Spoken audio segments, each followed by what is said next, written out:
karena ini mata kuliah pengantar pendidikan. Alifudin minta komentarnya dari pertanyaan saya. Menurut Alifudin ketika mengambil mata kuliah pengantar pendidikan, apa yang didapat? Di-sharekan silakan sama adik-adiknya.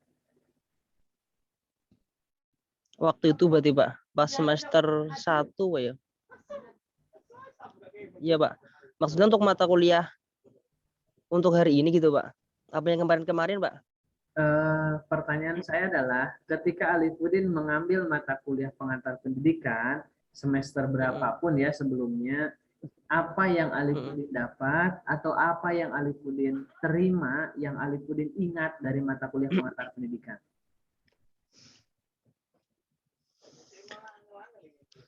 Oke Pak, terima kasih waktunya.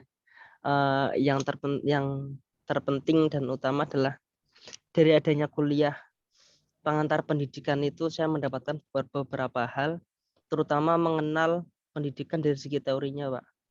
Itu yang pertama, dan yang kedua mengenai dari segi yuridis pendidikan atau hukum-hukum yang digunakan, dan yang ketiga ada pendalaman materi mengenai pendidikan itu sendiri, mengenai pendidikan itu sendiri, walaupun itu cuma disampaikan melalui karakter pendidikan, melalui pengantar pendidikan, maaf itu Pak.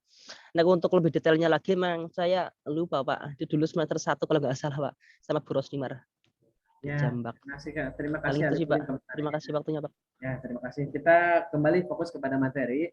Saya ingin bertanya yang kebetulan minggu kemarin ikut kuliah saya sampai selesai. Tolong direview sendiri dan disampaikan di Zoom ini. Di pertemuan kemarin apa yang kalian dapat kuliah bersama saya? Saya ingin komentar dari Faris.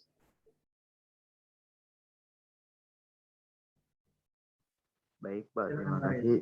Ya, Yang saya dapat itu tentang filosofi pendidikan di Indonesia, yang mana pendidikan Indonesia itu tidak terpaku pada satu pendidikan, yang mana tiap zaman itu berubah-ubah yang mengikuti zamannya. Kemudian ya dilanjutkan Rif. Tidak apa Faris, tidak apa-apa matikan kamera dulu biar bagus sinyalnya. Faris.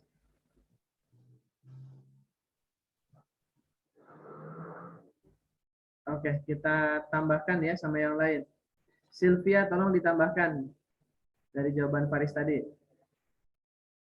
Baik, dari materi yang kemarin telah Bapak sampaikan adalah pengertian pendidikan menurut beberapa ahli. maaf Pak, sinyalnya jelek Pak. Yang kedua adalah sistem pendidikan di Indonesia masih menggunakan satu patokan, di mana siswa atau murid hanya dilihat dari satu mata pelajaran, dan itu dipandang sebagai atau menentukan tingkat kecerdasan seseorang, Pak. Oke, terima kasih Sylvia tambahannya. Kita lanjut ke yang lain yang jarang saya tanya.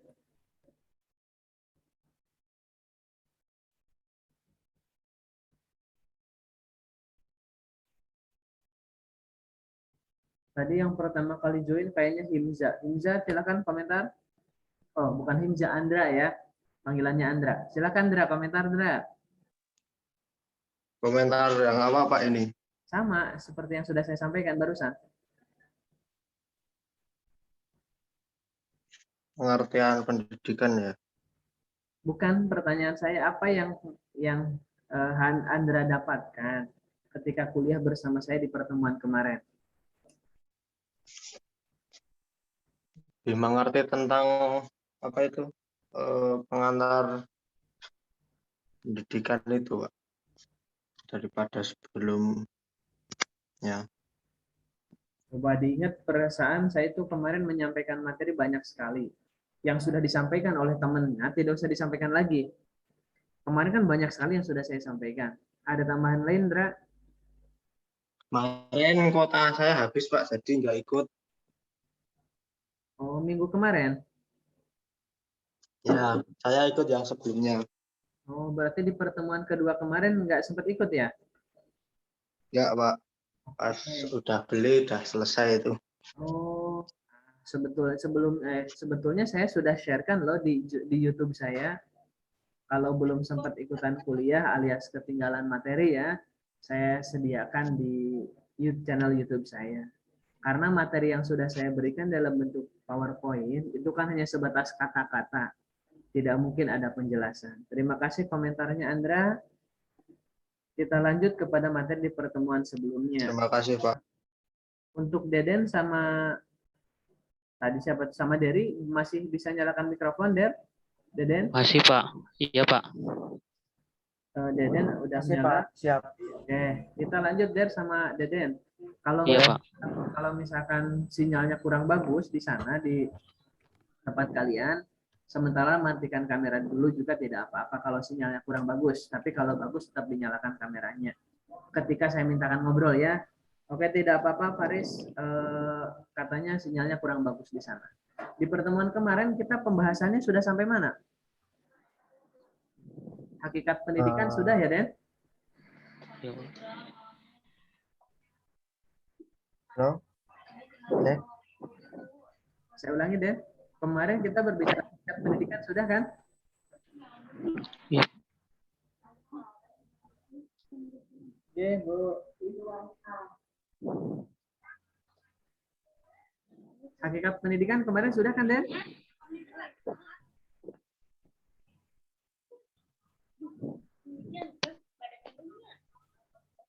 Oke. Saudiati Nufus. Berarti kemarin itu Nufus ya. Nufus bisa nyalakan kamera, mikrofon Nufus. Iya, Pak. Terima kasih Nufus. Saya ingin berdiskusi langsung saja. Kemarin untuk hakikat pendidikan sudah saya sampaikan ya Nufus. Iya, Pak. Sampai di... Betul, pengertian pendidikan sudah Jadi- selesai ya. Iya, Pak. Oke, untuk filosofis pendidikan? Nufus, filosofis pendidikan sudah saya sampaikan?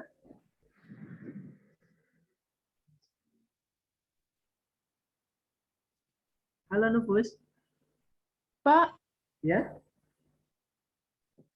Coba dinyalakan mikrofonnya. Tidak usah dimatikan, nyalakan aja. Nufus?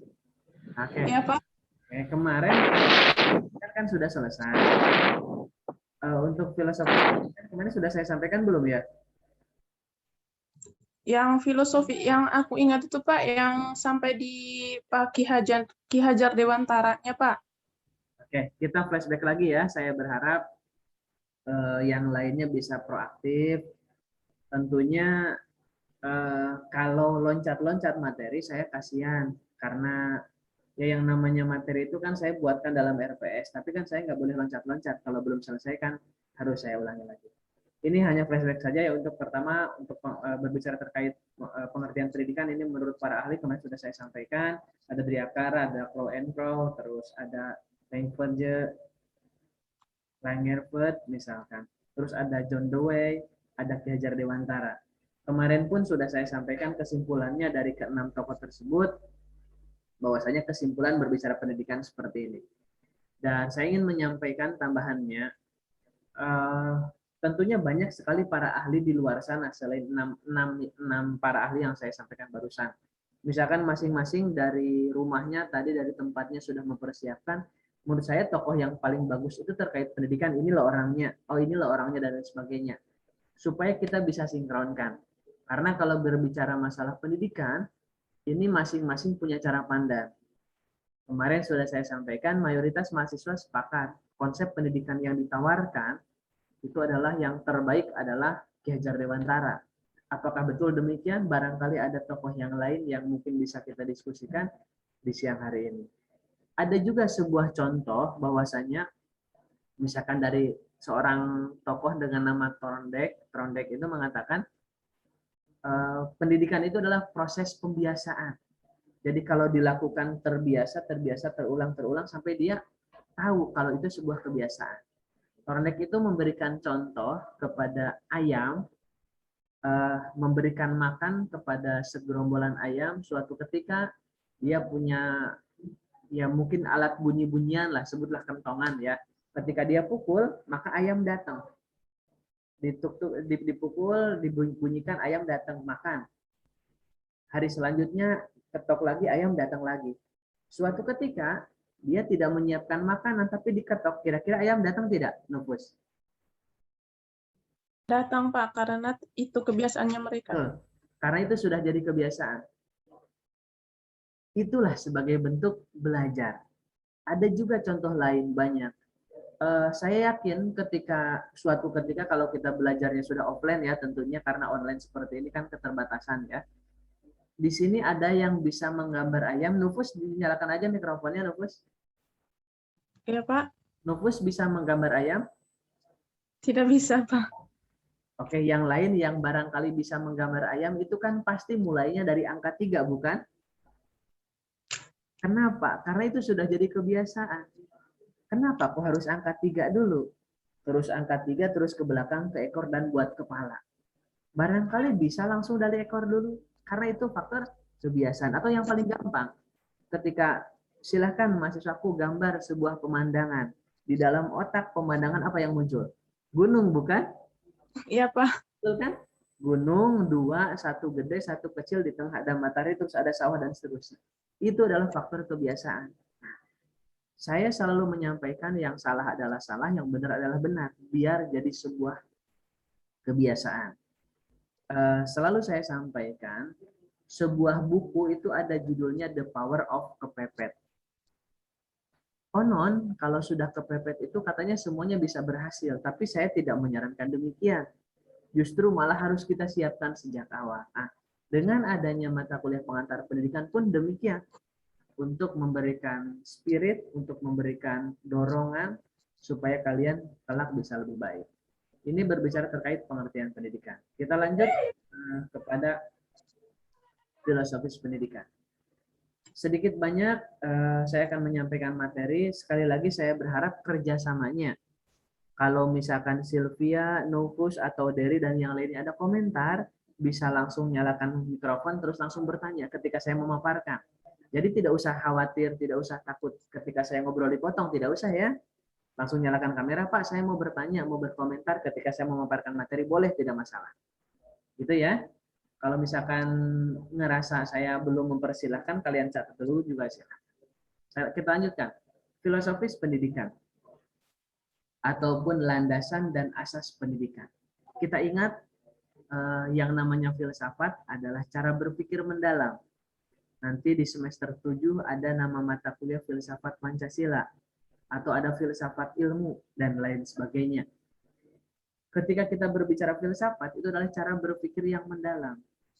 Kalau misalkan Nufus sebagai seorang filosof ataupun senang dengan tokoh filosof dari manapun itu orangnya, entah dari dalam negeri ataupun luar negeri, itu kan mereka melakukan segala sesuatu itu mereka pikirkan. Saya selalu memberikan sebuah contoh kalau kita berbicara filosof ataupun filsafat. Ketika melihat sebuah kipas angin itu kan muter. Kenapa kipas angin itu muter? Itu dipikirkan. Oh, karena ada dinamo. Kenapa dinamo itu muter? Karena ada aliran listrik. Kenapa kok ada aliran listrik? Karena mungkin ada tenaga pembangkit listrik. Apa yang digerakkan? Turbin misalkan. Digerakkan oleh apa? Digerakkan oleh air dan seterusnya. Kalau yang menggunakan air, beda lagi dengan yang menggunakan nuklir dan lain sebagainya. Itu berbicara satu contoh kipas angin. Atau misalkan anak laki-laki nih, perempuan juga tidak masalah ya. Misalkan yang senang motor nih, mudah-mudahan di sini tidak ada geng motor ya. Yang senang motor, mungkin kan ada pertanyaan, kenapa motor itu jalan? Karena ada bensin. Kenapa bensin kok bisa jalan? Karena bensinnya itu dikeluarkan dari piston. Pistonnya dibakar oleh api sehingga bisa gerak. Kenapa kok? Misalkan kita berbicara terkait motor, bukan motor metik ya.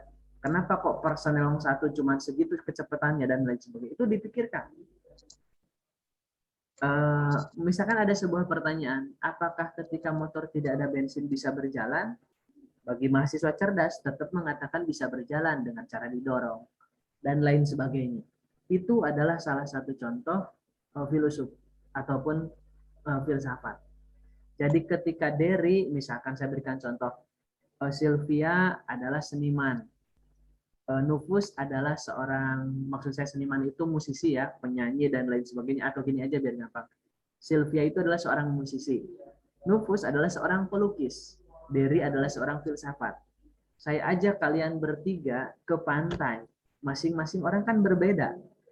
Mungkin Sylvia mau membuat lagu, mungkin Nufus mau melukis, mungkin Dery bakal berpikir, kenapa ombak kok harus menggulung? Dan lain sebagainya. Itu adalah salah satu contoh ketika kita berbicara filsafat. Nah, selanjutnya lebih detail, aliran dalam filsafat itu banyak sekali. Banyak sekali alirannya. Kita akan bahas lebih mendalam di pertemuan-pertemuan selanjutnya. Nah, kita akan berbicara sekarang landasan dan asas pendidikan. Apakah secara filsafat ataupun secara filosof, betul secara filsafat, apakah memang manusia itu harus dididik atau tidak? Tentunya iya. Sudah saya sampaikan, manusia itu beda dengan kambing. Kambing barangkali lahir udah bisa jalan, udah bisa makan dan lain sebagainya. Manusia kan tidak. Itu bukti bahwasanya manusia perlu adanya pendidikan. Yang bayi lahir ya baru bisa nangis. Ada tahapannya, mungkin tengkurap, merangkak dan lain sebagainya. Itu kan ada tahapannya. Itulah manusia. Kita lanjutkan. Kalau kita lebih lanjutkan dalam filosofi pendidikan, ada banyak sekali landasannya. Di sini yang saya sampaikan saja, di sini ada 9. Tentunya di luar sana ada di selain yang 9 ini. Yang pertama kita akan berbicara terkait dasar filosofis pendidikan. Kalau kita berbicara dasar filosofisnya dalam pendidikan, dalam handout sepertinya sudah saya sharekan sedikit kalau kita berbicara terkait filosofisnya. Nah, yang ingin saya tekankan di sini adalah ketika kita berbicara dasar filosofis, tentunya dengan adanya pendidikan, itu secara otomatis tidak mungkin ada pendidikan yang secara akal ataupun secara alami itu ditolak. Seperti anak SD. Anak SD belajar nulis. Tidak mungkin ada anak yang nolak untuk belajar nulis, karena itu sebuah keharusan untuk belajar. Barangkali kalau anak kuliah misalkan, Dery, ayo nulis, aku, AKU, dan seterusnya. Itu kan pasti bakal diprotes. Karena sudah bukan zamannya ketika kita berbicara dalam ruang lingkup filsafat. Terus yang kedua, dasar psikologis. Nanti kalian semester 3 ada nama mata kuliahnya itu psikologi pendidikan. Kalau yang sekarang adalah baru pengantar pendidikan, nanti di semester 3 ada psikologi pendidikan.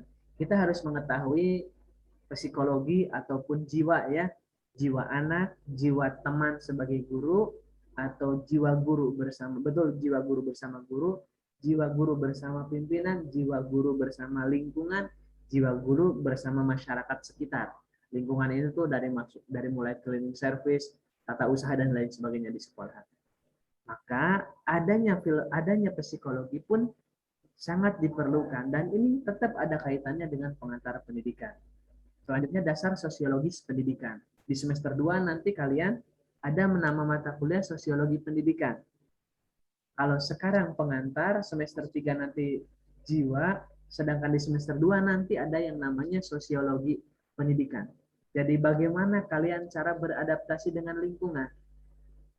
Misalkan Deden, Dery, dari Kuningan, ketika datang nanti ke Jogja, kalian harus tahu lingkungan di Jogja. Barangkali akan berbeda dengan di Kuningan sana. Ini bagian dari contoh sosiologi pendidikan. Yang D merupakan penjabaran dari sosiologi, yaitu kultural ataupun kultur pendidikan. Budaya pendidikan itu masing-masing berbeda. SD, SMP, SMA tentunya sudah berbeda, apalagi nanti kalau sudah kuliah. Kuliah makin jenjang itu sudah berbeda, apalagi kalau sudah S2, terlebih lagi kalau sudah S3. Itu kuliahnya sudah beda sekali kulturnya. Dasar ilmiah dan teknologi tentunya kalau sekarang ya sangat digalakan sekali yang poin E, yaitu terkait masalah teknologi. Teknologi yang seperti apa? Sedikit banyak sekarang tanpa kita sadari kita sudah ada dalam tahapan teknologi. Sedikit-sedikit pegang HP, sedikit-sedikit pegang HP. Jangankan untuk berkomunikasi ya, kuliah saja sekarang barangkali sudah langsung menggunakan HP. Yang poin F, Dasar konstitusional pendidikan tentunya ini jelas sudah diatur ya dalam UUD 45, dalam Undang-Undang Sisdiknas juga sudah ada, termasuk adanya wajar tadi, wajar yang sudah saya sampaikan kemarin, wajib belajar.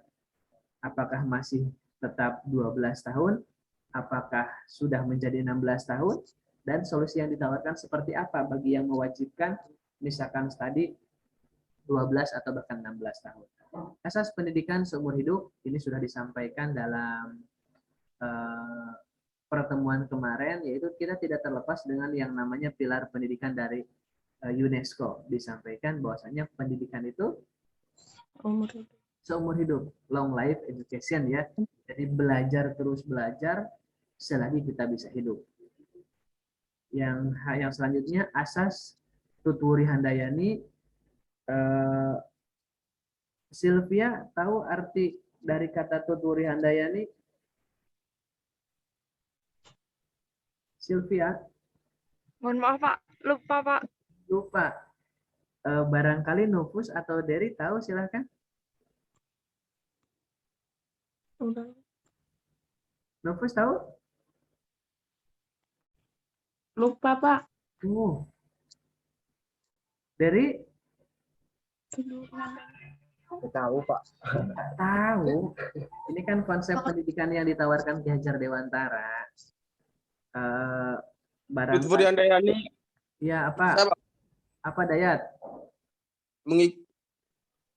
Mengikuti dari belakang dan mempengaruhi maksud apa Pak? Yang di tengah memberikan apa? Yang di belakang memberikan dorongan, yang di tengah memberikan suri teladan, dan yang depan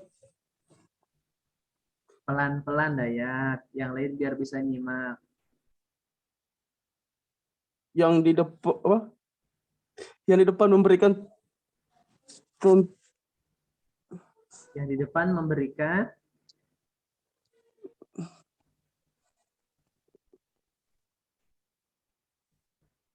contoh. Oke, siapa yang berkomentar?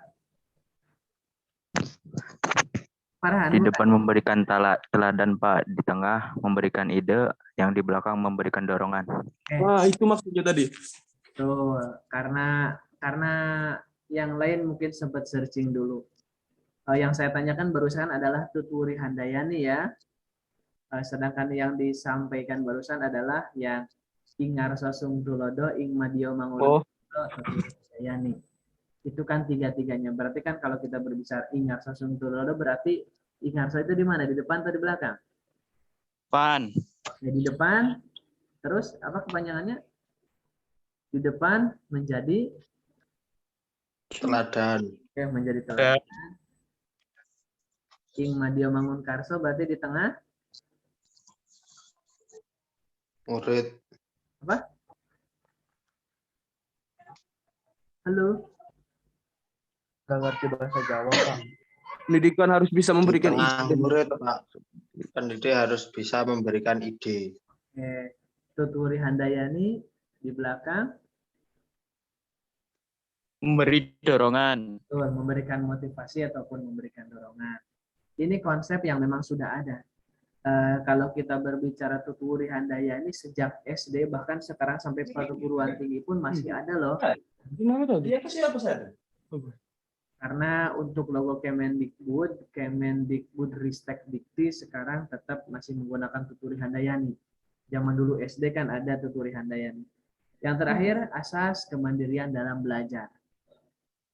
Dengan adanya pengantar pendidikan ini diharapkan kalian sebagai siswa atau bahkan nanti kalian sebagai seorang guru pun harus bisa memberikan waktu di mana harus menyampaikan kemandirian dia dalam belajar. Jadi terkadang belajar itu ada kalanya untuk diberikan kesempatan biar mereka mandiri. Ya tentunya sebelumnya diberikan arahan ataupun rambu-rambu, maka selanjutnya bisa diberikan untuk belajar mandiri. Kalau zaman SD mungkin dulu ada istilah PR. Kalau zaman sekarang mungkin penugasan. Ya tugasnya kan macam-macam. Ada yang makalah mungkin, ada yang clipping mungkin, ada yang lain sebagainya. Itu bagian dari kemandirian dalam belajar. Silakan kalau ada komentar dari filosofis ini.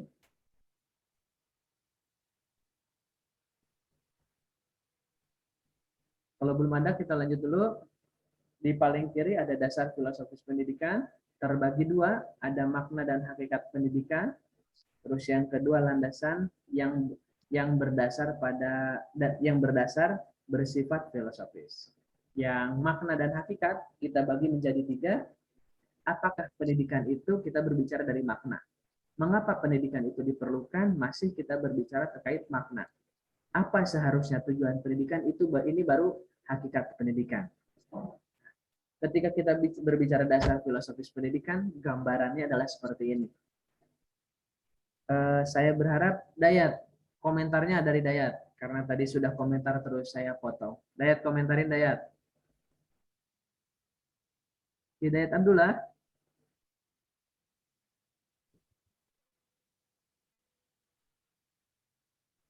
Oke, yang lain saja.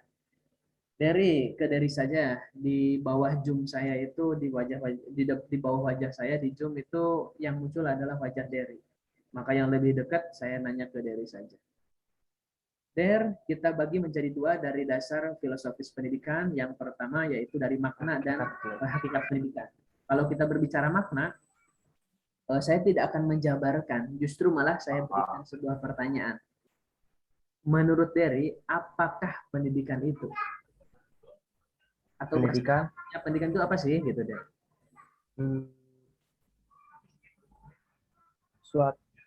Pendidikan, suatu pembelajaran yang bisa membuat mendidik pendidikan. Suatu pembentukan terhadap generasi muda supaya bisa lebih baik ke depannya. Oke, terima kasih Derry. Bisa ditambahkan dengan berkelanjutan ataupun berkesinambungan, terus teratur, terarah, tersusun, dan juga ada kurikulumnya. Jadi kita sepakat ya, yang namanya pendidikan itu sangat diperlukan, karena ketika berbicara pendidikan, silahkan banyak sekali definisi dari para tokoh. Yang ingin saya terima itu barusan dari jawaban Derry sendiri. Jadi sepakat ya Derry, yang namanya pendidikan itu sangat diperlukan ya.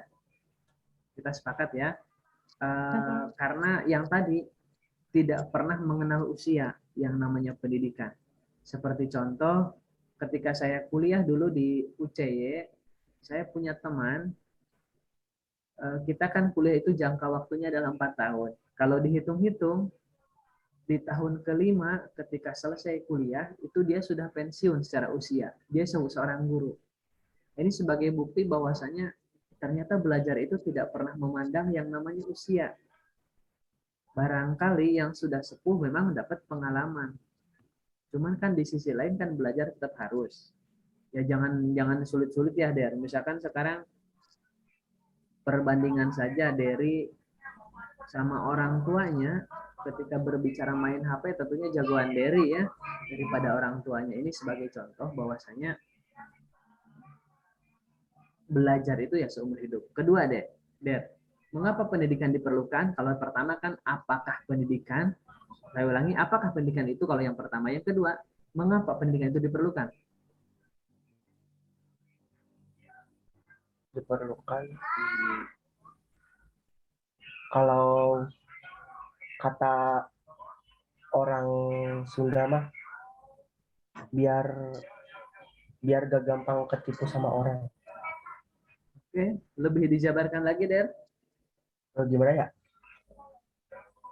Kan pendidikan tuh kan perlu ya untuk semua umur.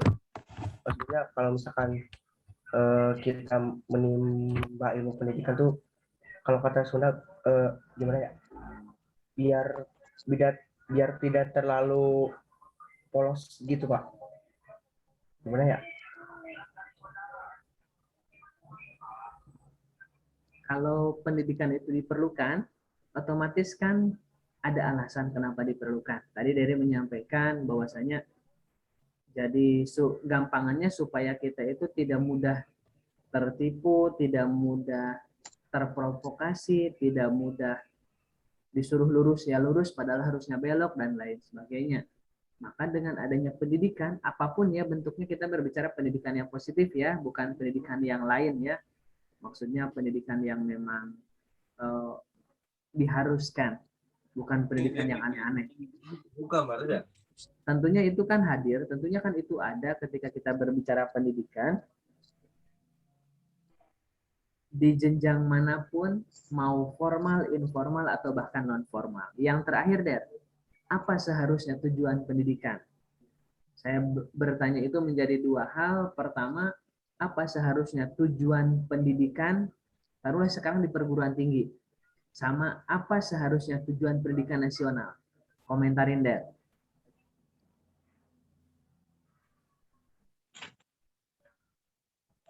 Apa ya?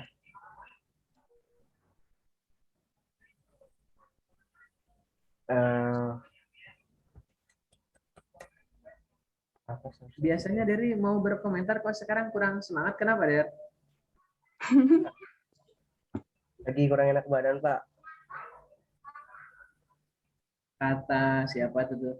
Kata Nufus pakai masako katanya biar enak. Katanya kurang enak pakai masako biar enak.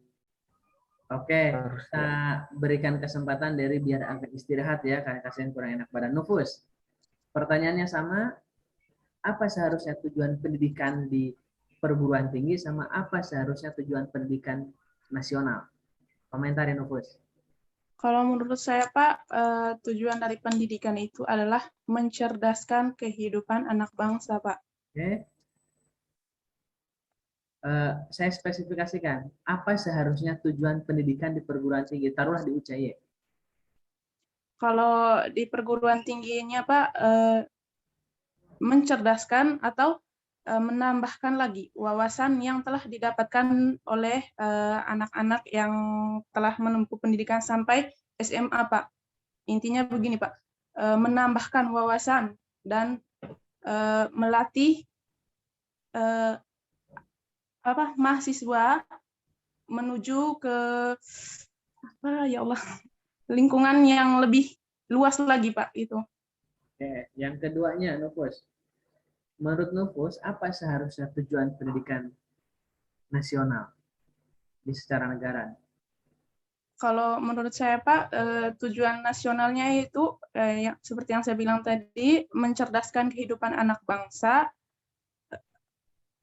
Itu, Pak. Oke.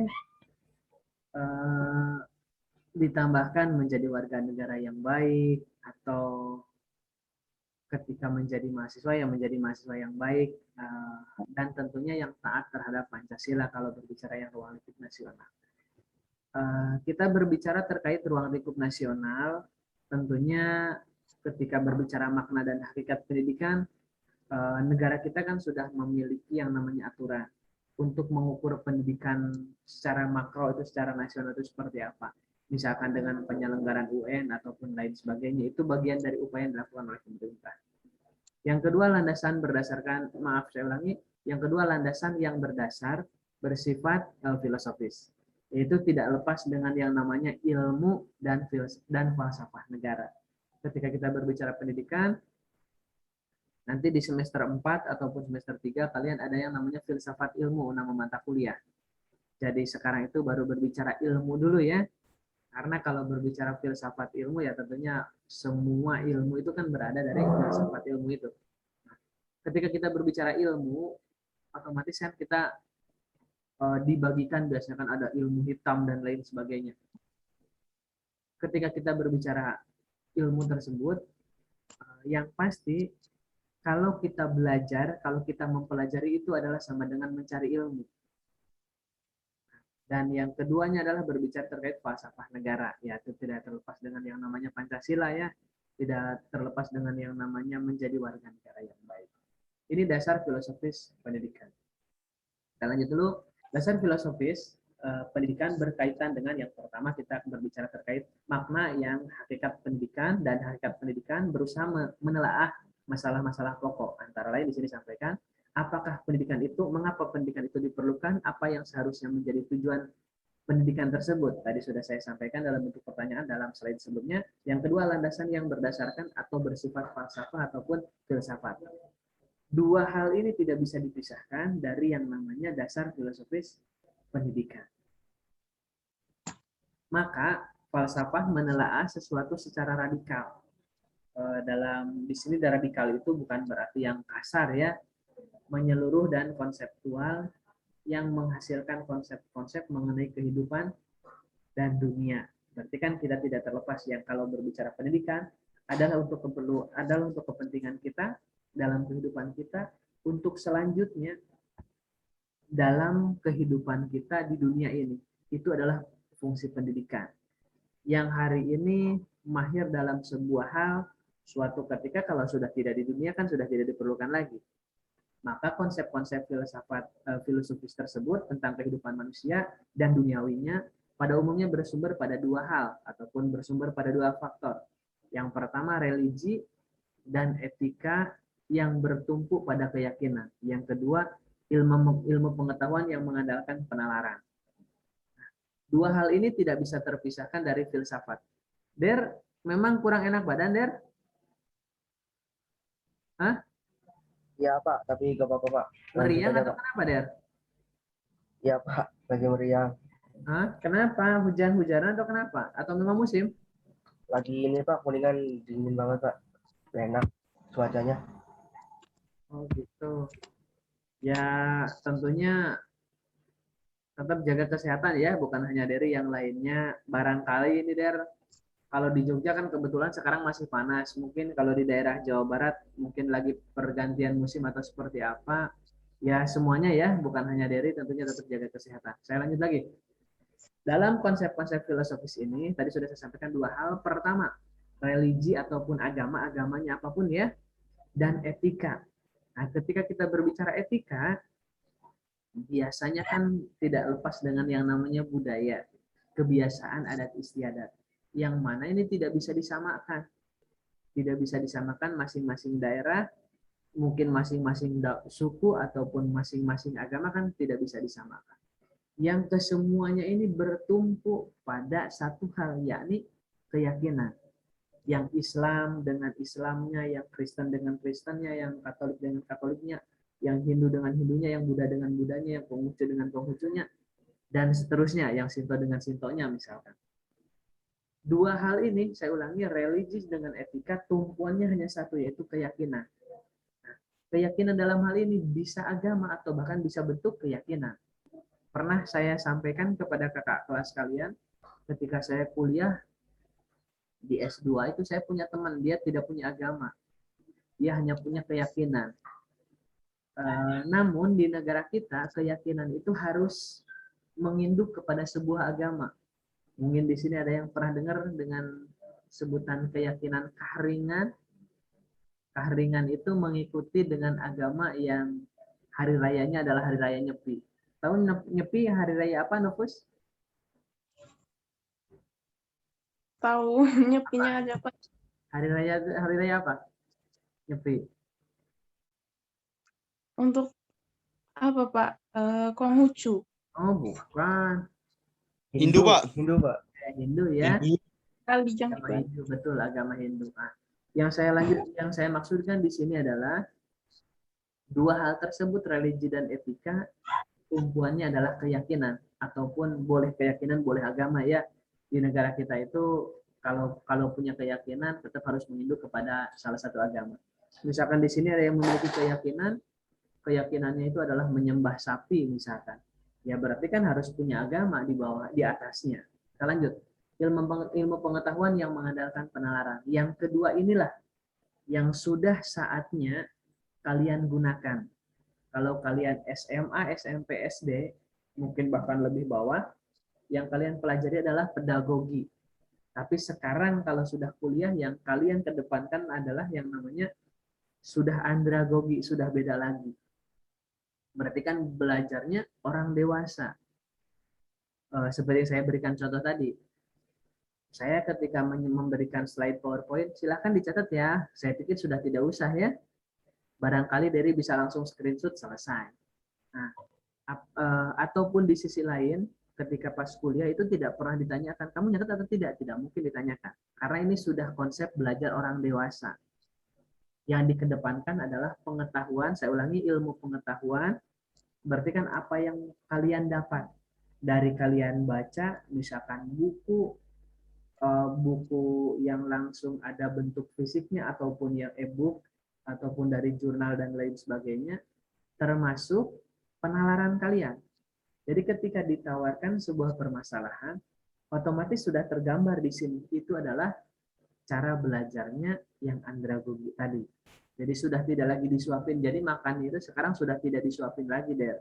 Sudah bisa makan sendiri ya. Kita lanjutkan. Filsafat berada di antara keduanya. Jadi kan di antara kedua hal yang tadi. Jadi kalau kita berbicara filsafat itu di antara kedua ini, kawasannya seluas religi namun lebih dekat dengan ilmu pengetahuan karena timbul dari keraguan dan mengandalkan akal manusia. Ini agak harus berpikir dalam kita kalau kita berbicara filsafat. Saya ulangi, filsafat berada di antara keduanya. Berarti kan luas, kawasannya itu luas seperti agama namun lebih dekat dengan ilmu pengetahuan, posisinya di tengah-tengah. Nah, kita berbicara filsafat karena timbul dari keraguan dan mengandalkan akal manusia. Di sini mungkin ada yang tahu contoh seorang filsuf terkenal di Indonesia atau yang mengatasnamakan seorang filsuf Indonesia, ada yang tahu mungkin, atau yang di luar negeri sana, itu adalah bagian dari contoh. Tinjauan filsafat tentang suatu termasuk pendidikan berarti berpikir bebas serta merentang pemikiran sampai sejauh-jauhnya tentang suatu hal tersebut. Jadi kalau kita berbicara pendidikan, satu guru dengan guru yang lain itu berbeda tidak masalah. Tapi kan tujuannya intinya adalah satu. Misalkan ketika di zaman SMA dulu ada guru olahraga kan tentunya bukan hanya satu, seperti contoh nih. Ada yang satu guru olahraga itu senangnya voli, misalkan satu mungkin senangnya futsal, itu tidak apa-apa. Masing-masing guru punya cara. Kan di sini sampaikan berarti berpikir bebas serta merentang pikiran sampai sejauh-jauhnya tentang suatu hal, tapi kan tujuannya jelas meskipun ada sedikit perbedaan. Lanjut. Kita berbicara terkait kaitan filsafat dengan pendidikan. Jadi kita kaitkan antara satu filsafat, satu pendidikan. Di sini disampaikan filsafat mencoba merumuskan citra tentang manusia dan masyarakat, sedangkan pendidikan berusaha mewujudkan citra tersebut. Di sini saya ulangi, filsafat itu mencoba merumuskan, berarti kan citra tentang manusia dan masyarakat, bercerita tentang manusia dan masyarakat. Sedangkan kalau kita berbicara filsafat ataupun pendidikan, sedangkan pendidikan itu berusaha mewujudkan citra tersebut. Kalau yang tadi kan manusia ya hanya berbicara manusianya, caranya, tapi kan tidak berbicara terkait tujuannya ataupun mewujudkannya. Ya tentunya bagian dari tujuan pendidikan adalah memanusiakan manusia. Yang kedua, rumusan tentang hakikat dan martabat manusia beserta masyarakat ikut menentukan tujuan dan cara-cara dengan cara-cara penyelenggaraan dan sisi lainnya. Akan tetapi pendidikan merumuskan proses memanusiakan manusia tersebut. Di sini berbicara prosesnya. Yang ketiga, filsafat pendidikan berusaha menjawab secara kritis dan mendasar berbagai pertanyaan pokok sekitar pendidikan, apa, mengapa, kemana, bagaimana, dan lain sebagainya. Kalau kita berbicara terkait kaitannya filsafat dengan pendidikan, maka suatu ketika mungkin ada pertanyaan, apa kaitannya filsafat dengan pendidikan? Atau bagaimana hubungannya filsafat dengan pendidikan? Jangan sampai dijawab dengan jawaban hubungannya baik-baik saja, tidak seperti itu ya. Tapi kita harus bisa memberikan argumen yang tepat. Dan seterusnya saya pikir ini bisa dibaca masing-masing. Yang intinya di sini disampaikan bahwasanya nilai dan tujuan hidup memang merupakan fakta. Namun pembahasannya tidak bisa dengan menggunakan cara-cara yang dilakukan oleh sains, melainkan diperlukan suatu perenungan yang lebih mendalam. Semua hal ini bisa diselesaikan secara ilmiah, tapi terkadang ada beberapa ataupun ada banyak permasalahan yang itu perlu direnungkan, tidak hanya sebatas ilmiah. Nah, inilah bagian dari filsafat tersebut. Ketika kita berbicara filsafat dengan pendidikan, seperti contoh gini, di zaman sekarang tahun 2021 ini, saya yakin semuanya sudah pada tahu ya yang namanya dekadensi moral ya ataupun kemerosotan moral. Itu dilakukan dengan penelitian, tentunya banyak hasil penelitian. Karena terlalu sering pegang HP, jadi egoisnya lebih tinggi, kurang komunikasi karena sudah ada social distancing dan lain sebagainya. Itu secara penelitian. Tapi terkadang kita harus melakukan penalaran ataupun penelaahan dengan menggunakan pikiran kita. Jadi tidak serta-merta dengan penelitian, terkadang ada yang lain yang harus dilakukan dengan sebuah perenungan yang mendalam. Dan tentunya ini tadi sudah disampaikan, itu biasanya muncul dari keraguan-raguan.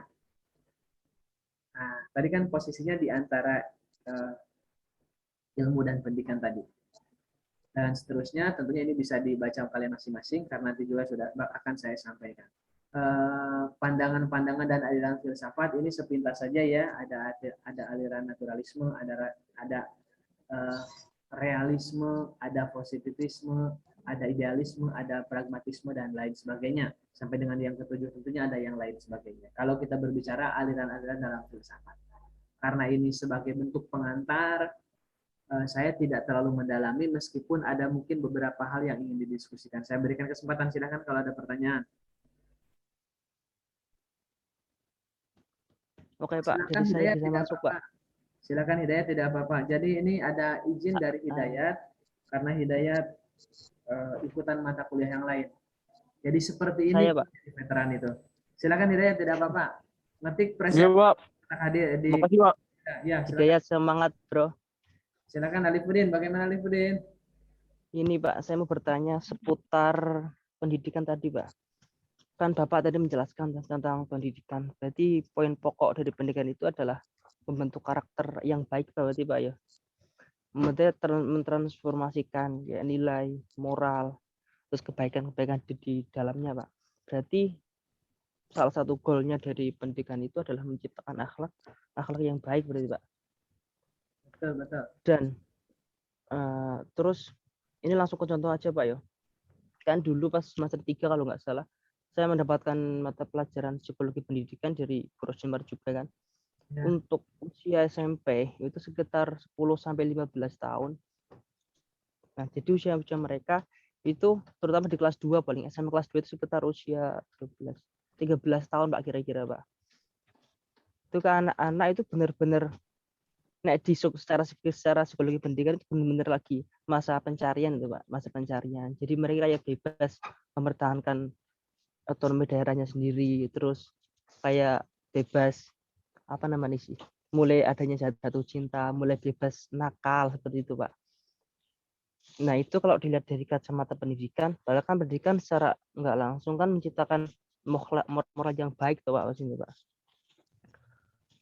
Yang saya tanyakan di sini, bagaimana peran apa namanya lagi ketika kondisi seperti itu Pak. Jadi anak-anak ketika kondisi masih SMP yang sedang masa pencarian seperti itu, kan mereka bebas sebenarnya Pak. Nah itu bagaimana solusinya itu Pak dari si pendidikan sendiri Pak. Terima kasih Alifuddin. Saya berharap Pak, terima kasih, itu pertanyaannya, saya berharap tadi sebelum menyampaikan pertanyaan itu sudah rapi, ternyata belum rapi ya. Oh iya. Maaf Pak. Kan dulu kameranya kalau mau rapi. Oke, saya jawab pertanyaannya. Seperti yang sudah saya yakin semuanya mahasiswa juga sudah paham ya. Yang namanya anak SD adalah tahap mulai, tahap senangnya main atau akhir dari masa main itu adalah SD. Apalagi kalau perempuan barangkali sampai kelas 4 SD. Kalau sudah mulai kelas 4 SD biasanya sudah mulai dandan. Sudah tahu lipstik dan lain sebagainya kalau perempuan biasanya. Apalagi di zaman seperti ini. Masuklah ke zamannya yang namanya SMP. SMP ini adalah masa di mana kanak-kanak mau jadi kanak-kanak sama remaja ini posisinya di sini. Ya kekanak-kanakannya ada, tapi sok dewasanya ada, itu adalah masa remaja. Nah, muncullah kebiasaan ketika SMP itu cari perhatian. Barangkali di sini kalau laki-laki mungkin pernah minta motor kepada orang tuanya, sampai memaksa dan lain sebagainya, barangkali. Kalau misalkan yang lainnya pernah berantem gara-gara rebutan, tadi disampaikan ya, rebutan cewek misalkan, atau yang cewek guru cowok barangkali. Nah, lalu solusi kita sebagai guru, jadi kan cara pandangnya gini ya, kalian selesai dari sini, saya sarankan bisa jadi guru SMP, bisa jadi guru SMA, atau bahkan jadi dosen. Karena kalau SD kan sudah ada PGSD ya, dan di bawahnya juga sudah ada. Lalu bagaimana posisi kita sebagai guru untuk bisa bukan menangkal ya, atau bahkan menyetop ataupun itu supaya tidak terjadi lagi kenakalan? Tentunya tidak bisa. Melainkan ada beberapa cara sebetulnya. Yang pertama, kita arahkan. Di sini mungkin di Zoom ada laki-laki atau perempuan yang senangnya berantem, dikit-dikit gesekan berantem, misalkan ketika zaman SMP. Ya barangkali diarahkan. Mungkin ikutan taekwondo, saya ulangi sebut ya mereknya ya, itu kan ikutan karate ataupun lain sebagainya. Atau yang senang berantem karena atau lain sebagainya, misalkan disalurkan nge-gym atau lain sebagainya. Yang senang teriak-teriak mungkin diarahkan kepada nyanyi, atau bahkan ada hal yang ingin saya sampaikan ketika zaman SMP, nakal dan lain sebagainya itu insya Allah bakal terkurangi dengan cara aktif dalam berorganisasi. Ini sedikit banyak bisa jadi sebagai penawar ataupun obat. Anak SMP semakin dilarang maka semakin gila. Karena bukan waktunya dilarang. Justru kita harus mengarahkan. Ingat, anak-anak sama remaja itu di SMP. Mereka itu tidak mau dikatakan anak-anak, ingin dikatakan dewasa, padahal masih remaja. Nah, ini posisinya antara SD ke SMP. Kalau posisi SMP ke SMA, mereka sudah agak melupakan remajanya mau ke dewasa, tapi belum dewasa matang. Nah, makanya di zaman SMA, biasanya anaknya itu cenderung diam, tidak neko-neko, tapi dilakukan. Maksudnya misalkan kenakalan hal-hal lain. SMP ataupun SMA, ketika berbicara kenakalan, tugas kita adalah mengarahkan. Karena mereka harus tetap diarahkan. Berbeda dengan sekalian sekarang sudah gede. Kalian sudah dewasa seperti ini. Misalkan suatu ketika pas kuliah, ada adzan duhur misalkan. Ayo dari sholat dulu. Nanti kalau sholat, maka kalau tidak sholat nanti masuk neraka. Udah bukan zamannya. Udah gede. Kan kalian sudah pada gede masing-masing. Kembali ke pertanyaan Alifudi tadi, tugas kita menghadapi anak remaja, kita sebut remaja ya, ataupun anak-anak bukan, dewasa juga tidak, anak SMP ya dengan cara diarahkan. Arahkan yang seperti apa? Bisa arahkan tentunya dengan kesibukan ya. Yang tadi kan saya sampaikan yang senang berantem mungkin diarahkan ke nge-gym, ataupun jadi atlet sepak bola, ataupun voli dan lain sebagainya. Atau buat kesibukan lain apa? Aktif dalam berorganisasi. Atau bahkan di zaman sekarang itu bisa dengan memberikan ataupun membuat kesibukan, ikutan lomba-lomba dan lain sebagainya. Kita salurkan. Yang lain negatif dari manusia adalah dengan disalurkan ke yang lain. Sebagai orang yang beragama Islam, kita semua sudah pada tahu ya, manusia itu kan memiliki hati. Tidak ada manusia menghilangkan nafsu itu tidak bisa. Yang ada adalah mengendalikan. Kalau menghilangkan nafsu ini khawatir Alifudin nggak mau makan 2 minggu, ini repot. Misalkan. Yang kita perlukan adalah meluruskan ataupun mengendalikan. Itu Alifudin, harapan saya masih ada komentar lain dari Alifudin. Silakan. Iya, mungkin cukup pas seperti itu, Pak. Iya, memang benar-benar harus mengarahkan, Pak. Mungkin kan saya dulu pas PPL juga ngajar SMP tuh kelas 2 tuh, Pak. Itu benar-benar kayak ya parah nakalnya, Pak, seperti itu, Pak. Jadi belum ada kepuasan diri waktu itu waktu pas PPL. Oh, terima kasih jawabannya, mungkin dari teman-teman yang lain dulu, Pak. Kalau ada yang mau menanggapi silahkan. Ada juga tambahan yang lainnya, jadi saya itu terenyuh oleh guru, sebetulnya sih bukan guru, saya terenyuh oleh salah satu dosen ketika saya kuliah di Pascasarjana. Ada seorang dosen yang bagi saya itu, ini dosen keren sekali. Keren bukan dalam tampang, keren bukan dalam penampilan ataupun gaya datang ke kampus ya, misalkan pakai pesawat, tidak demikian yang saya maksudkan keren adalah. Yang saya maksudkan keren di sini adalah dia bisa mengendalikan siswanya. Dia bisa mengendalikan mahasiswanya. Dengan cara apa? Gunakanlah kecerdasan interpersonal. Jadi kecerdasan interpersonal inilah yang tidak dimiliki oleh semua orang. Kecerdasan interpersonal ini biasanya muncul berdasarkan kebiasaan dia. Jadi kalau barangkali di sini ada yang, sebentar saya pause dulu. Barangkali di sini ada yang suka nonton film kartun, film anime misalkan. Yang terkenal mungkin anak-anak muda misalkan seperti One Piece ya. Di sana kan ada sebuah cerita bahayanya orang itu ketika orang lain bisa mempengaruhi, ketika dia bisa mempengaruhi orang lain. Nah, ini adalah contoh dari kecerdasan interpersonal. Nah, interpersonal ini tidak semua orang bisa. Dengan cara memberikan pendekatan tadi ya, misalkan Alifuddin melihat siswanya ngerokok, samperin. Jadi ajak ngobrol, karena kalau siswa dilarang merokok malah besok bakal tambah gila kalau siswa itu. Biasanya sekarang ketahuan merokok 1 batang, besok dia bisa bawa 1 bungkus. Ketahuan 1 bungkus, besok bisa bawa 1 slop misalkan. Dan bahkan di tempat saya dulu zaman SMA, ini tidak usah ditiru ya, karena kalau menurut saya ini memberikan solusi kurang tepat. Jadi Alifuddin ini saya berikan sebuah problem ataupun masalah ketika ketahuan siswa merokok, itu disuruh merokok di satu ruangan sempit, diberikan rokok 2 bungkus, dia ngerokok terus sampai habis. Disuruh dipaksa ngerokok. Ini kan ekstrim. Dengan tujuan apa? Memberikan efek jera. Padahal kan anak ini gimana paru-parunya ini? Disuruh ngerokok 24 batang seperti apa? Nah, ayolah kita memberikan yang lebih dewasa gitu. Kita memberikan yang lebih dewasa. Dengan cara apa misalkan? Silahkan ngerokok di luar gerbang. Misalkan seperti itu. Karena sudah tidak bisa, apalagi zaman SMP SMA ya, dilarang bolos malah tambah bolos.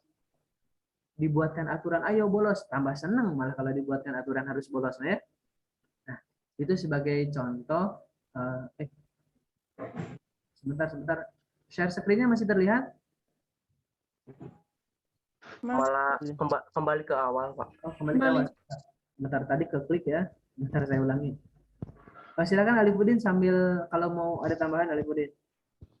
Mungkin satu lagi pertanyaan Pak, mohon maaf. Ini Pak, kan pendidikan kan dilewati beberapa tahap, 3 tahap Pak ya. Ada yang melalui formal atau sekolah, kuliah, mulai SMP sampai SMA dan perguruan tinggi juga. Untuk yang kedua melalui ranah non formal. Non formal sama terakhir ada informal. Nah, non formal kan kita tahu bahwasanya ada ya les, terus pelatihan itu kan Pak. Nah, di sini Oke. Itu Pak, peran pendidikan yang banyak kayaknya lewat pendidikan yang dilakukan secara non formal berarti Pak. Tadi kan juga sempat Bapak bahas seperti itu kan Pak. Nah itu Pak, kayak mungkin buat perbandingan Pak ya. Gimana Pak ya? Dengar suara saya Pak ya? Yang Alifuddin maksudkan pendidikan non formal, yang informal contohnya apa yang dimaksudkan Alifuddin? Informal itu kan datang dari lingkungan keseharian berarti Pak. Yang membentuk seorang itu, menciptakan karakter seorang itu kan Pak. Itu kan lewat ranah informal kan Pak. Seperti keluarga, seperti lingkungan, pergaulan itu loh Pak. Bahkan itu kayak lebih banyak menyumbang karakter Pak daripada ranah formal maupun non formal begitu Pak. Nah, mungkin itu buat diskusi. Berarti pertanyaan saya terakhir Pak. Nah, monggo Bapak bisa menjelaskan masalah itu Pak. Terima kasih Pak. Terima kasih Alifuddin komentarnya. Ada disebut dengan istilah segitiga pendidikan. Lupa saya bahasa detailnya itu. Yang pasti ada sekolah ataupun formal, ada lembaga ataupun yang lain yang informal atau bahkan yang non formal. Ketika kita berbicara manakah yang bakal lebih luas ataupun bakal yang lebih kuat memberikan pengaruh, tentunya adalah tempat ataupun lembaga, saya ulangi ya, tempat yang mana menurut dia itu ada zona nyaman ataupun itu bagian dari zona nyaman dia. Contoh, sekarang yang join di Zoom ini kan pendidikannya otomatis sudah 12 tahun ya, SD, SMP, SMA. Kalau normal ya, kalau SD-nya 6 tahun, SMP-nya 3 tahun, SMA-nya 3 tahun kan 6 tahun. Saya ulangi, SD 6 tahun, SMP 3 tahun, SMA 3 tahun, berarti kan 12 tahun. Kalau normal. Kalau SD-nya kelas 1-nya 2 tahun, tetap kita hitung 12 tahun. Tentunya 12 tahun ini apakah bagian dari zona nyaman kalian atau bukan?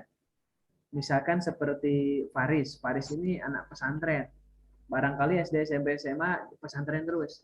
Kalau itu bukan bagian dari zona nyaman dia, maka cenderung selama 12 tahun yang dia rasakan itu seakan-akan seperti penjara. Seakan-akan seperti siksaan. Nah, kita berikan contoh lain. Ada misalkan lembaga informal, sebutlah tempat les.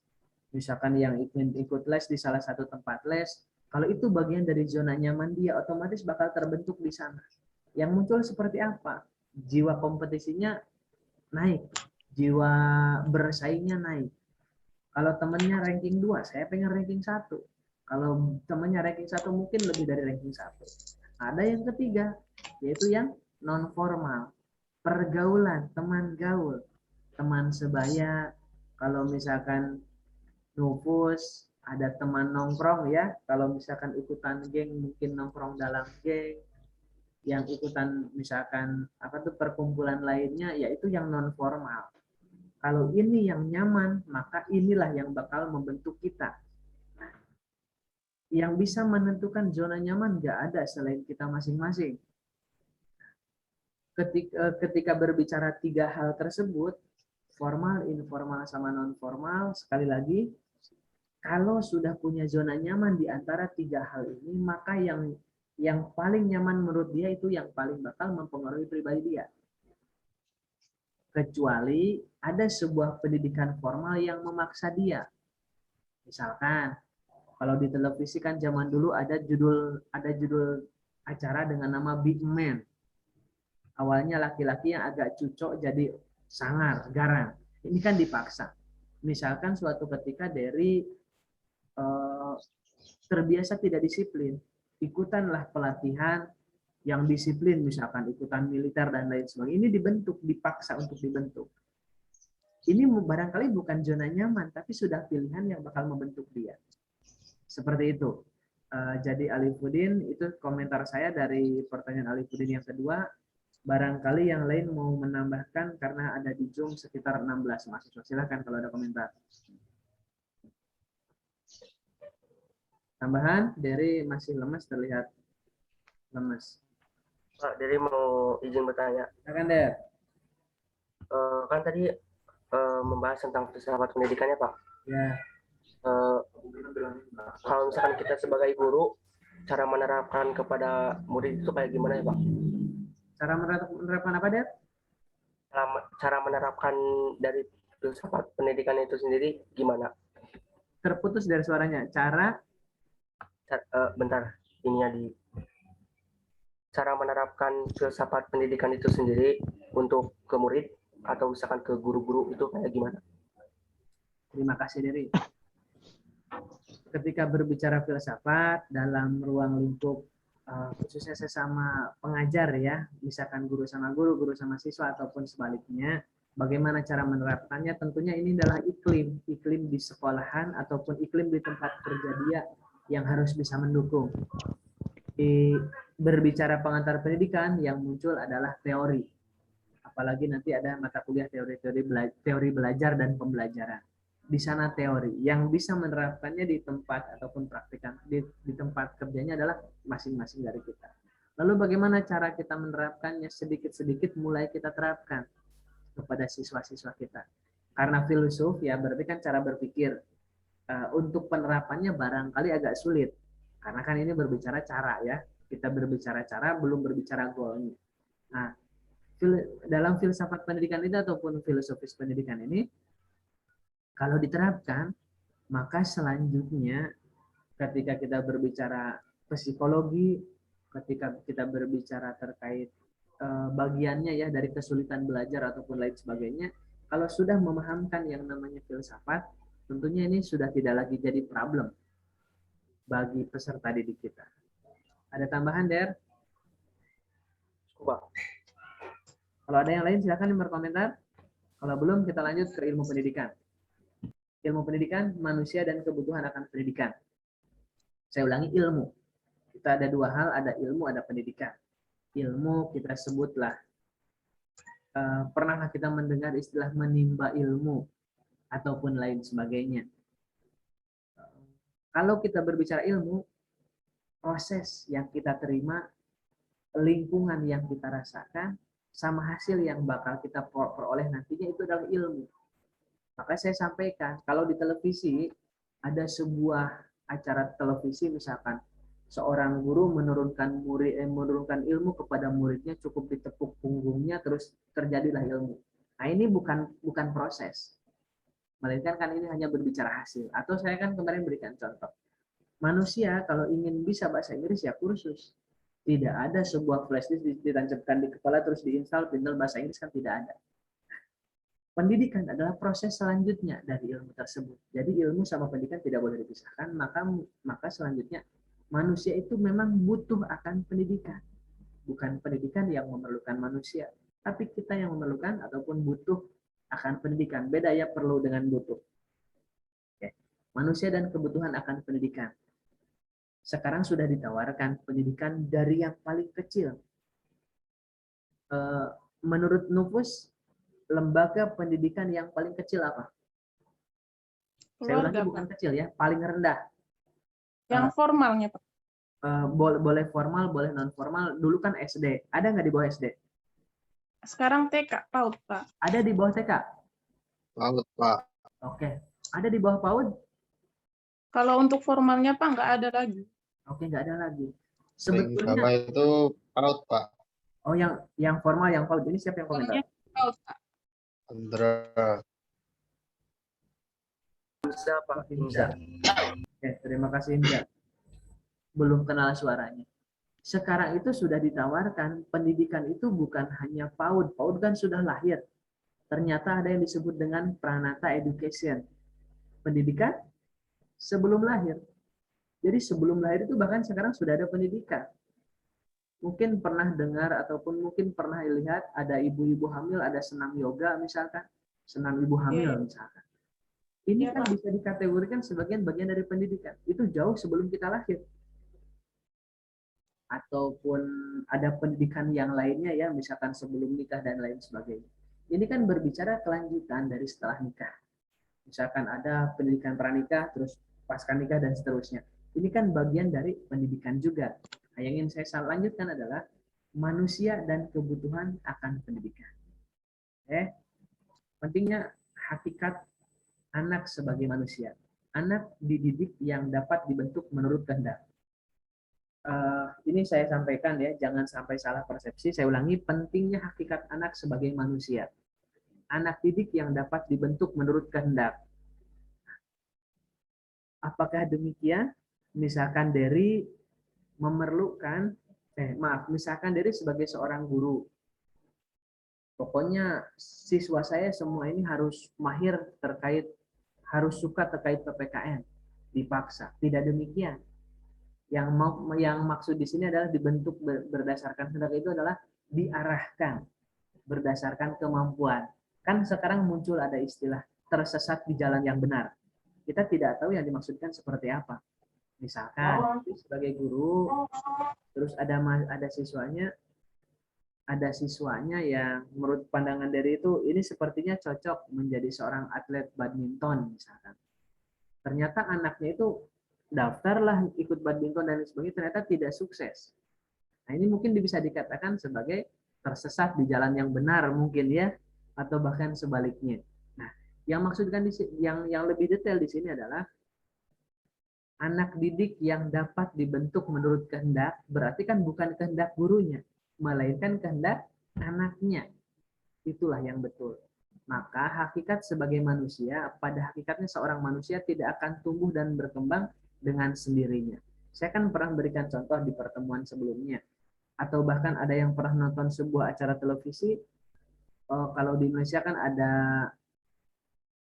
Tarsan atau apa ya, manusia biasa yang tidak bisa ngomong. Karena apa? Karena lingkungannya bersama hewan. Kan saya berikan contoh, misalkan amit-amit ya, naudzubillah ya Der, misalkan dari lahir di sebuah hutan, amit-amit dari contoh aja Der, orang tuanya meninggal terus ada harimau, diasuhlah sama harimau. Kira-kira Dery bakal bisa ngobrol? Tentunya tidak.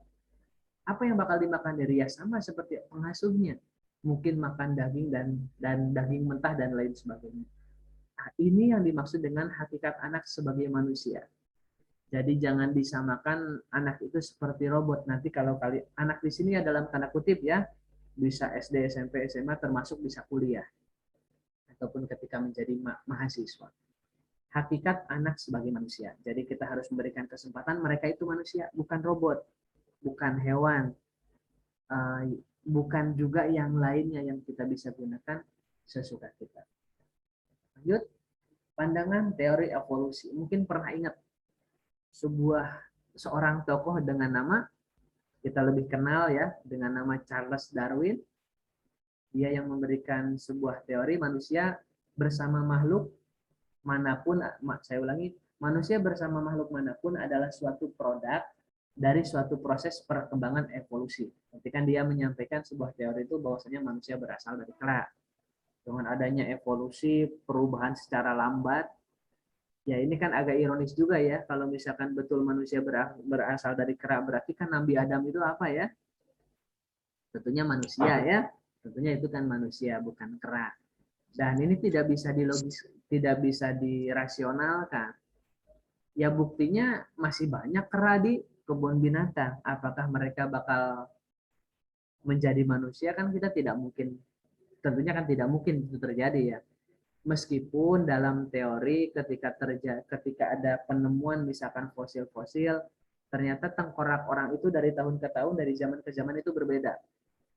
Dalam teori kalau kalian ngambil nanti mata kuliah studi masyarakat Indonesia bersama saya menyampaikan dari mulai orang itu kebiasaannya berburu, meramu dan lain sebagainya, itu kan tipikal orang berbeda-beda. Jadi kita sepakat ya, teorinya Charles Robert Darwin ini salah ya, kita sepakat. Yang kedua, Bonwonski di sini sampaikan 1973 manusia menghasilkan turunan-turunan yang identik. Nah, di sini disebutkan jadi kan ada sebuah istilah mengatakan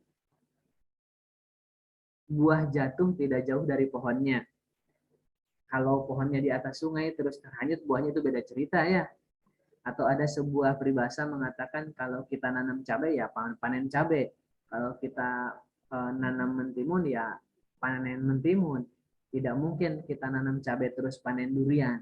Dalam artian manusia itu memberikan keturunan yang identik. Identik dalam tanda kutip ya, bisa identik fisiknya, bisa kelakuannya, bisa keuntungannya dalam artian faktor bejonya, termasuk keunikannya. Jadi jangan salah persepsi ya. Kalau orang tua kita petani, bukan berarti kita harga mati harus jadi petani.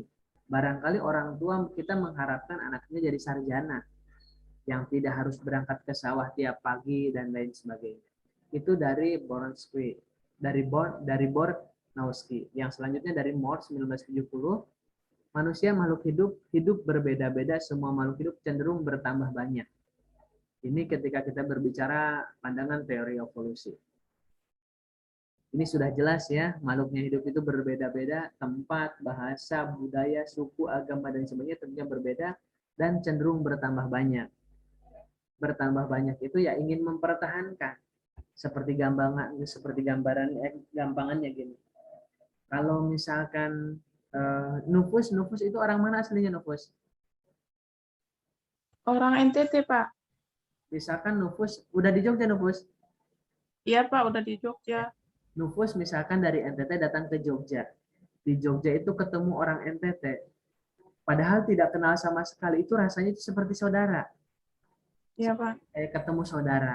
Begitu juga dengan yang lain. Yang ini dimaksudkan adalah cenderung bertambah banyak. Atau bahkan gini, misalkan Nufus di pinggir jalan atau ketika pakai motor nih, ketika pakai kendaraan, jalan pakai kendaraan, lihat plat nomor, oh itu plat nomornya NTT nih. Kenal aja tidak, dirasa sebagai seakan-akan saudara. Ini disebutkan dengan cenderung bertambah banyak. Jadi ketika datang sebuah tempat, rasanya itu kayak saudara. Meskipun tadi saya sampaikan tidak kenal sama sekali. Oke. Persamaan dan perbedaan manusia dengan hewan. Harus saya sampaikan, yang perlu pendidikan adalah manusia, bukan pendidikan yang memerlukan manusia. Tidak bisa disamakan manusia dengan hewan. Di sini sampaikan, mempunyai tujuan untuk melanjutkan kehidupan. Manusia sama hewan sama ya, mempunyai tujuan untuk melanjutkan kehidupan, sepakat ya? Semuanya Ya. saya pikir sepakat. Yang kedua, suatu kesatuan yang merasuki kekuatan-kekuatan dan berbagi bagainya. Dan lain sebagainya disebut dengan berbagai bagainya. Jadi gini,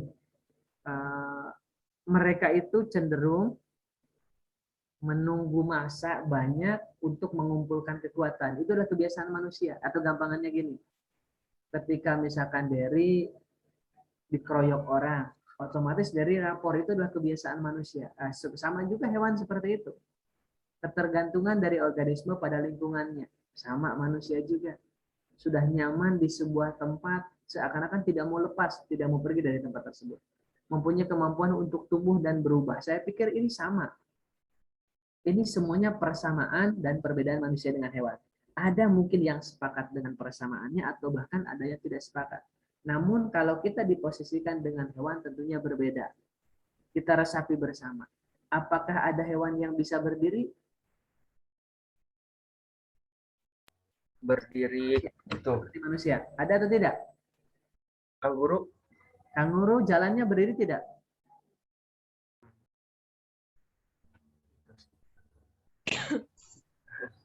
Harusnya tidak berdiri kan, meskipun dia bisa berdiri, tapi kan kakinya 4. Burung mungkin bisa dikatakan bisa berdiri, tapi kan hanya 2, tidak ada kaki dan tangan. Burung kan hanya adanya kaki bukan tangan ya. Mungkin ada sebuah candaan, apa bedanya manusia dengan hewan? Itu di tempat siapa ya nyala yang bunyi? Nufus. Misalkan ada sebuah lucu-lucuan. Apa persamaan manusia dengan hewan? Sama-sama misalkan berkembang biak. Apa Suaranya hilang, Pak. Bagaimana, Der? Tadi suaranya hilang. Oh, sebentar. Koneksi saya kurang bagus.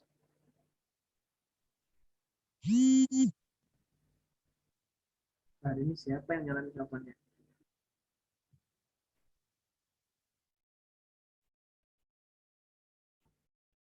Kita lanjut, mudah-mudahan nggak ada trouble lagi. Misalkan ada pertanyaan, apa persamaan manusia dengan hewan? Sama-sama melanjutkan keturunan, ataupun sama-sama ingin memperbaiki keturunan dan sebagainya. Apa perbedaannya? Misalkan perbedaan manusia sama hewan, kalau manusia membutuhkan pendidikan, sedangkan hewan tidak. Tapi ini tolong diresapi dan dicermati bersama-sama ya. Sekali lagi, yang memerlukan pendidikan adalah manusia, karena hewan tidak memerlukan pendidikan. Tentunya kan kita semua sepakat kalau tidak mau ya, kalau kita disamakan dengan hewan. Ada kebutuhan manusia akan pendidikan. Pendidikan membantu mengembangkan potensi-potensi ke arah yang lebih baik. Pendidikan tidak hanya penyampaian pengetahuan semata, pendidikan menjadikan manusia untuk memanusiakan manusia. Silakan kalau ada komentar atau masih panjang nggak waktunya, Der? Di sini sudah ada asar nih. Kalau di jadwal sampai 14. Kalau di aku di Derry udah asar. Sampai jam berapa kita kuliah nih? 14.40. 14.40. Udah lebih belum? 14.40. Lebih 7 menit, Pak. Lebih ya. Ini tidak dikasih tahu oleh ketua kelas.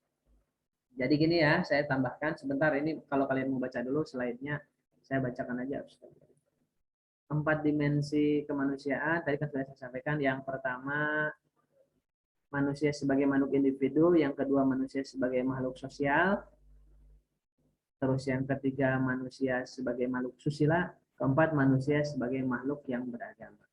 Ketika kita berbicara manusia dengan hewan, itu sepintas untuk materi di pertemuan ketiga ini.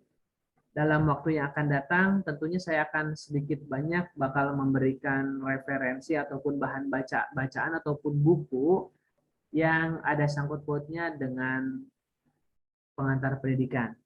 Seperti sudah saya sampaikan, silahkan kalian baca buku pengantar pendidikan karya siapapun, kapanpun waktu terbitannya, supaya ketika kuliah itu bisa nyambung.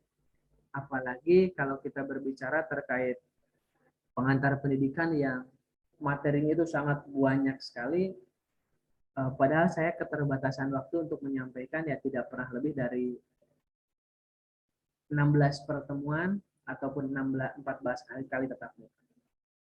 Terakhir, sebelum saya akhiri, seperti sudah saya sampaikan, untuk kelas sore hari ini, mata kuliah pengantar pendidikan, saya minta 2 orang mahasiswa yang selalu bisa komunikasi proaktif terhadap saya untuk kelancaran kuliah. Pertama Dery, kedua Dery. Pertama Deden, kedua Dery. Harapan saya hari Rabu sebelum kuliah mungkin nge-sharekan informasi atau pertanyaan seperti apa, karena saya selalu ingat saya ngajar hari Rabu, bukan saya mau diingatkan, bukan. Cuman kita berkomunikasi lebih baik di WA Group. Seperti tadi pagi saya justru malah saya duluan tadi yang nge-sharekan, padahal saya sudah jauh-jauh sudah join di Zoom. Itu yang bisa saya sampaikan. Sebelum saya akhiri, silakan kalau ada pertanyaan, komentar, atau dirasa cukup. Deden, Dery? Kalau dari mungkin cukup. Takut dari yang lain, silakan. Cukup mungkin ya, Der, karena sudah lebih dari jam 14.40. Kalau di Jogja udah 14.50 kalau di Jogja. Itu yang bisa saya sampaikan di sore hari ini. Semoga bermanfaat. Sekali lagi, kita perbanyak berkomunikasi di luar kelas, maksudnya di luar Zoom ya, karena Zoom kan terbatas hanya 100 menit.